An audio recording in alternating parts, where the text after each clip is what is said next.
Good evening, everybody. Welcome back to Brown's Rod and Custom. Happy Saturday. Wanted to give you some updates here on what we got done today. Huge update. Big Ron, my dad, is feeling a whole lot better and tested negative for COVID. So he's past that and was literally begging me to come out here and work on the car because he was just incredibly bored. So he's been out here helping me out today. So Big Ron's back, just great news. And this is kind of what me and Ron have been working on today.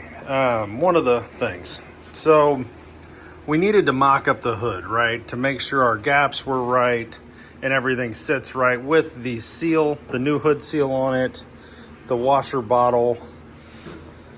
This is off the old car. This is the old latch off the old hood, but it works good. And this rubber stop, which I was missing on this hood, I found on the old hood when I took this off. So little bonus there. So now what you see here, we have the hood with the latch, with the correct bumpers, with the correct seal, right? The correct, whatever you want to call this, washer bottle. It's pretty right. Now, the problem is this. And for those of you that are building things that buy this front panel, this is the problem right here. You see where it goes up? What we're going to do, we're going to draw a line. We're going to chalk a line from the top of here where it's flat over to this one where it's flat, and we're going to cut that off, and we're going to drop this seal down. And when that happens, things should fit a lot better, because what's happening right now is this, okay, that right there is hitting right here, okay, and I'm sure there'll be some movement here. This probably needs to be scooch that way, but that's what's going to happen tomorrow.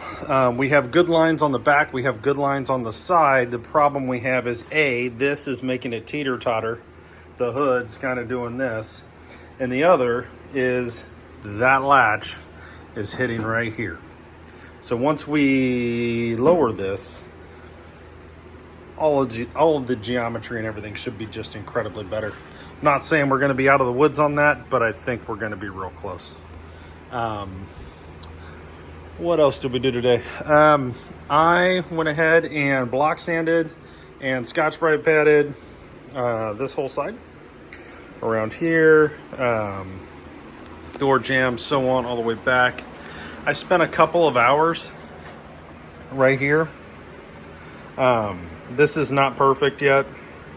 I need to do some spot filling and whatnot. I have a little dent here. It actually dents in right here. I got some shit. So a little more work to do there, but way closer. I did the same thing here. I scuffed up and block sanded the back here, got up into here, really cleaned all of this up. We're getting closer. So that's where we got. Tomorrow, something else had happened. For those of you that follow along, this is that front fender that had the huge ass dent in it, okay? Now granted, there's still a huge ass dent in it, but it's not the size of my fist, right? So, like it was. Ron has been hammer and dollying all of this out and working on this this afternoon. So we're getting closer on the fender. A little work happened on the fender, and then we kind of jumped on the hood after lunch, and just kind of went down the hood rabbit hole. But tomorrow we're going to cut this here, chalk this and cut it right there, drop this down, get this fitting correctly. That is the big goal for tomorrow, is to get the hood latching, shutting, doing all the hood-like things, and make sure all of our gaps and lines look right, and we're closer. really, we need to actually be there is where we need to be. So once we get the hood right, that's huge. The next thing that's gonna happen is these rear fenders, we're gonna start body work on the rear fenders. That's the next thing. I am going to jump inside here tomorrow and Scotch-Brite and block a little more back here, just fine tune this. I need to clean up these lines. They got some body filler and gunk and crap in them. Just really clean this up a little better and fine tune it, as well as under the dash. Shouldn't take me that long, but it needs to happen. So that's tomorrow. Now, after that, things get a little interesting because we need to have a day or two of, honestly, rust repair on the rear. One of those is the trunk lid here, as you see. We got the holes here we got to take care of, and we got to get the hinges mounted back on here, welded back on the deck lid, get that opening and shutting correctly. We've got some work back here. Clearly it's not as bad as it looks, but we need to clean this up. And then I've got a couple spots, you might be able to see it, like right there. I need to get that fixed. I got a little daylight over here, a couple spots, and some of the daylight you can see is bull holes, guys, so don't freak out on me. But just really kind of dial this thing in a little bit. The other thing that needs to happen that we keep talking about is right here for the seat springs. We need to cut this out, put in the piece that we have, and then we need to get our porta power out. If you look at this, see the bow in this right in the middle? I'm gonna set up the porta power and I'm gonna push this back out until it's straight so that that's right, so I can install my hood, my seat springs, and everything fits correctly. For a stock seat that'll be going back in it, probably recovered, but stock style seat. So loose ends, things that need to be done clearly before we paint. Really need to take this week and just really hit this really hard, to where by the end of the week we are final priming everything, hopefully in here too. You know, as you guys have seen, we have a notch cut out here and a notch cut out here. Looks like they had dual carburetors or something back in the day on this, and cut that out for access, I guess, make it fit. I need to fix that, and you know, so on and so forth. So that is the dealio here. One of the other things that'll happen this week, I'm going to take these down, clean these up, get these ready for prime. So when we prime everything else, we're going to prime the dash pieces as well as the windshield frame, have everything where it needs to be. Sounds like a whole lot of work, because it is, but you know, that's just the way it is. We just, things we got to do. So not worried about the front fenders right now, even though Ron's been working on this one a little bit. You know, there's a lot of work there. My goal is to get this body and all of the parts minus the front fenders in final prime. Okay, ready to go. And then, you know, we get into things like painting the windshield frame, right? Getting the glass and all the seals, installing that, and having all of that ready to go, right? So that's ready to bolt on once we paint this. You know, we start getting in the zone of getting ready to undercoat the wheel wells. The engine bay is going to be undercoated. Okay, all of this will be bed liner back here. This will be paint, but inside of here. You're going to have the wheel wells and the inside of the inner fenders will be undercoated. This area here, we're going to go ahead and undercoat with bed liner, because quite frankly, it takes a beating, and I want this thing to hold up. So One of the problem areas on these is right here. So we're going to take care of that and do that. But,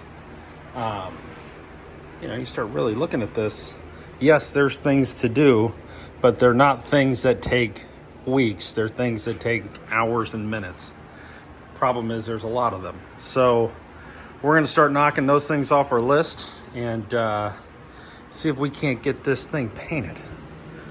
But anyway, guys, I wanted to just give you that update, kind of show you what we got and where we're at. Kind of funny if you look inside of here.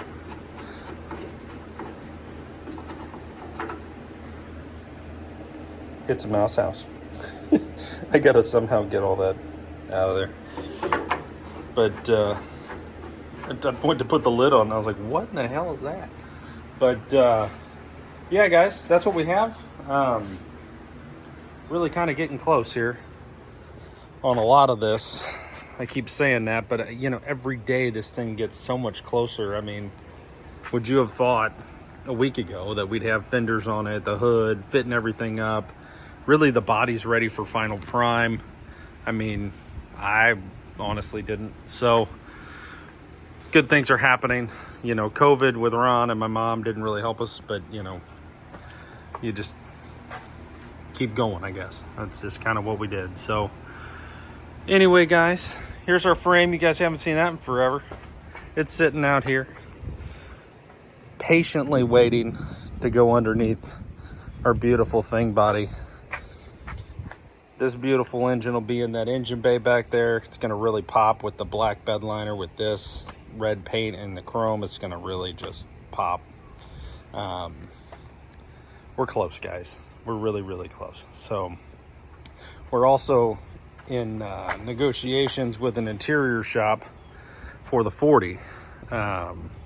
Looking at trying to get on the calendar for maybe 2 to 3 months from now. To get the interior put in that. Now, that kind of puts us on a clock, right?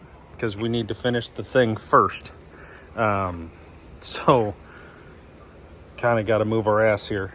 But then we got to put an automatic transmission in this, paint it, get the wheels and tire package on it, vintage air, power steering. Send it for interior. So lots happening behind the scenes. And then there's this guy. And this guy, what we really like to do, we're going to Europe end of September, October, first 2 weeks of October kind of thing. First week of October. And what I'd like to do is have this either already dipped or being dipped while I'm on vacation. That's my goal.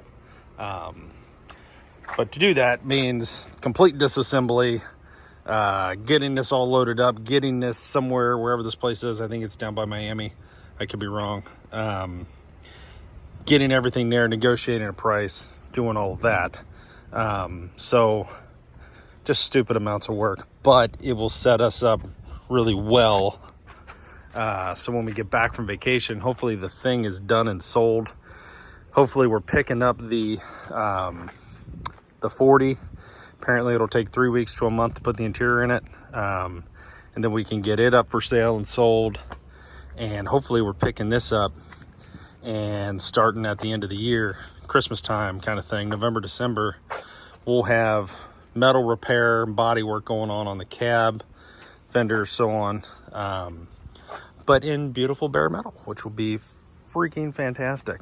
Really help our time frame here. And we can get this frame into the garage and get it torn down and get everything ready to be boxed, get it boxed, get the suspension parts here, so on and so forth, and start prepping for that diesel, that 5.9 diesel. So yeah, I did learn something that you guys might find useful if you ever want to put a diesel in something. I learned how to wire it up. Pretty much put a 5.9 Cummins in anything. So the common rail, 5.9 Cummins, 24 valve, which is what's going to go in that guy. So When I go to do that, I'll go in depth on that so you guys know how to do it. But yeah, anyway, guys, really appreciate you guys watching the channel, listening to me kind of go over things. I know I don't have a whole bunch of footage at the moment. I didn't expect Ron out here, and just trying to stay a little bit away from him just in case, and trying to, everything. I just didn't do it. So this is what you're getting for today. But tomorrow I will have cameras set up everywhere and really go in depth on what we're cutting here and why we're cutting it and how we're going to do it, and show you what it does now to how it's going to shut when we're done, right? And how we got there. So, if you guys have this, it'll really kind of get you down the road a little bit with some knowledge. So, but anyway, guys, thanks for watching Brown's Rod and Custom. We really appreciate all of you. Happy Saturday. And please like and subscribe to our channel. Like our videos, subscribe to the channel. And we will talk to you tomorrow morning. We'll start videoing again and have something for you tomorrow afternoon. Thanks. Have a great night.